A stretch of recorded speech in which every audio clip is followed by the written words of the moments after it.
Fala, meus irmãos, como é que vocês estão?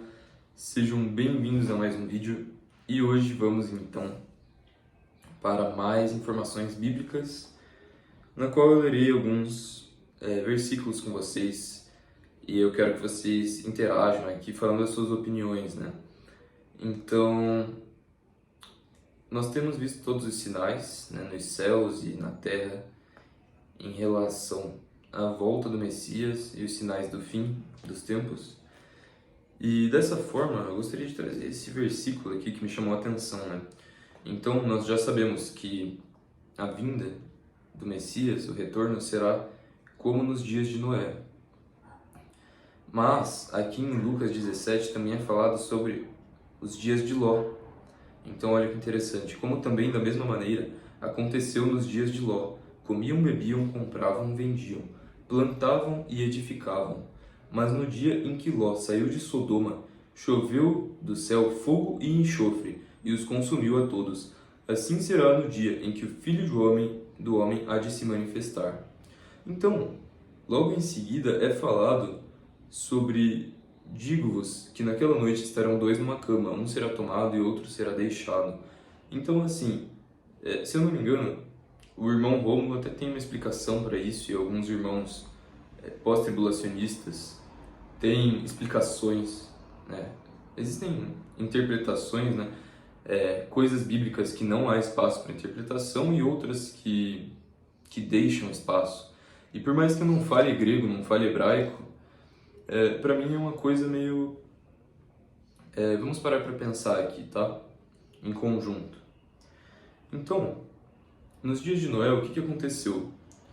Além da impiedade daqueles dias, Noé avisou as pessoas por 100 anos sobre a arca. Avisou que ele ia construir a arca para a salvação das pessoas, para eles escutarem e serem salvos, né? E ele estava avisando. E o que mais? Da mesma forma, então, Ló, quando Ló saiu de Sodoma, choveu do céu fogo e enxofre, os consumiu a todos. E estava tudo normal. Então, se este evento fosse ocorrer após a tribulação, for a vinda definitiva do Messias sobre o Monte das Oliveiras, né?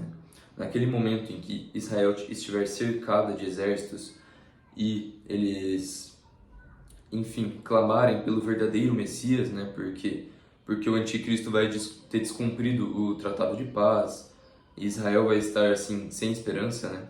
E o pai fala, a Bíblia fala que naquele dia o menor dentre eles será como Davi, ou seja, o pai derramará um espírito de ousadia, de coragem, de adoração verdadeira, de arrependimento em Israel e sobre os judeus, né? Eu vou ter que fazer um vídeo sobre isso, uma breve pausa, fazer um vídeo sobre Romanos, porque eu quero explicar para vocês em relação aos ramos enxertados, que somos nós, os gentios, os jambuzeiros, e o ramo natural das oliveiras, os ramos naturais da oliveira, que é Israel, e sobre que nós não podemos ter ódio, né, ser antissemitas, sabendo separar os judeus do governo e do Estado de Israel e do sistema, né? Mas sabendo diferenciar isso, nós não podemos ter ódio contra os judeus, porque é através da queda deles que nós pudemos alcançar o testemunho do Evangelho e a salvação. E quando houver a plenitude dos gentios, eles então, isso vai ocorrer, deles reconhecerem Jesus como o Messias. Então, voltando ao tema, sendo que Ló saiu de Sodoma, choveu do céu fogo e enxofre os consumiu, isso dá a entender que poderia haver uma retirada de algumas pessoas que estiverem se santificando, se preparando, a noiva, que pode ser toda a igreja, tanto quanto pode não ser toda a igreja, a noiva, e simplesmente começar a grande tribulação para aqueles que não creram no testemunho do Messias, que não estavam se santificando, porque por mais que os profetas e os apóstolos tenham sofrido, o Criador, ele nos diz aqui que ele não faz nada sem antes avisar os seus santos, os profetas. E o que nós temos visto, meus irmãos? Eu não estou tirando isso apenas da interpretação bíblica pessoal, mas tem milhares e milhares de pessoas no mundo inteiro tendo esses sonhos, né? Em relação à festa das trombetas, em relação a um possível arrebatamento. E olha, se isso não acontecer, eu diria o seguinte: nunca mais vai acontecer, tá? Para quem fica aguardando arrebatamento atrás de arrebatamento.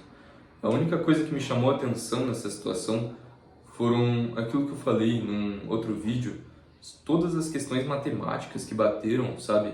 77 anos de Israel, que é a figueira, né? E que não passaria esta geração, que foi exatamente a idade de Jacó, que é Israel, que se casou com Leia, e 7 anos depois, que são 7 anos de tribulação de Jacó, ele se casou com Raquel, entre outras coisas, né? Os 2.550 dias entre a festa das trombetas de 2025 e a festa dos tabernáculos de 2032. E só ocorreu 7 vezes essa diferença de tempo desde a criação do Estado de Israel, e matematicamente vai ficar assim muito tempo sem ocorrer de novo. Então é algo que faz sentido, mas que ao mesmo tempo é bem improvável, né? Então traz muitas reflexões. Eu diria o seguinte: a gente não sabe se a gente vai ser levado amanhã pelo Criador ou hoje mesmo. Então estejamos preparados aí sempre, né? Não vamos ficar focando apenas nisso, né? Mas é uma data que eu ficaria de olho, né? Ficaria de olho aí, porque tem, assim, muitas pessoas tendo sonhos, e há de conver, vocês hão de conver comigo que não tem como Satanás dar sonhos para as pessoas, né? Então, como é que pessoas que são servos sinceros do Criador no mundo inteiro poderiam ter esses sonhos e falar que o Criador mostrou para eles, e que, na verdade, quando se disse ninguém sabe o dia ou a hora, era uma expressão judaica para a festa das trombetas, que é a próxima festa que o Messias vai cumprir, porque já foram cumpridas 4 festas e a última foi a de Pentecostes, na qual foi enviado o Espírito Santo.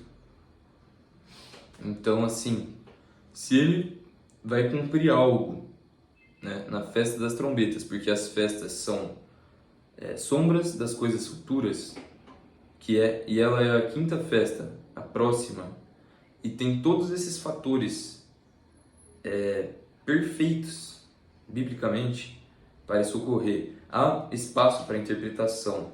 No soar da trombeta, da última trombeta, a igreja será arrebatada.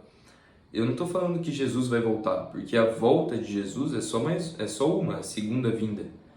Mas não precisa Jesus voltar para ele arrebatar a sua igreja e a encontrar nos ares. Até porque, com o tanto de bomba que vai explodir nessa terra, não que o Pai não pudesse preservar os ossos, mas assim, ia destroçar os ossos dos mortos em Cristo, sabe? E os restos mortais deles que serão ressuscitados.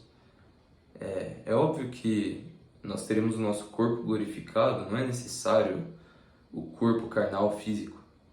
Mas enfim, foi só um raciocínio. E eu queria trazer isso para vocês com todo o temor. O que mais? Então, acho que é isso mesmo. É isso que eu gostaria de falar. Então vamos ficar de olho aí nessa festa das trombetas, amigos, irmãos. E não me chamem de louco, não venham me xingar aqui, porque eu não estou afirmando nada, mas eu preciso trazer para vocês algumas informações. Então é isso. Vou aproveitar e trazer uma informação extra aqui para finalizar o vídeo. Aliás, não, vou falar no próximo uma informação bem interessante aqui, que corrobora com os 6.000 anos da Terra Jovem, enfim, é um outro tema. Enfim, Espero que vocês tenham gostado desse vídeo, deixe seu gostei, que o Pai vos abençoe grandemente e até a próxima.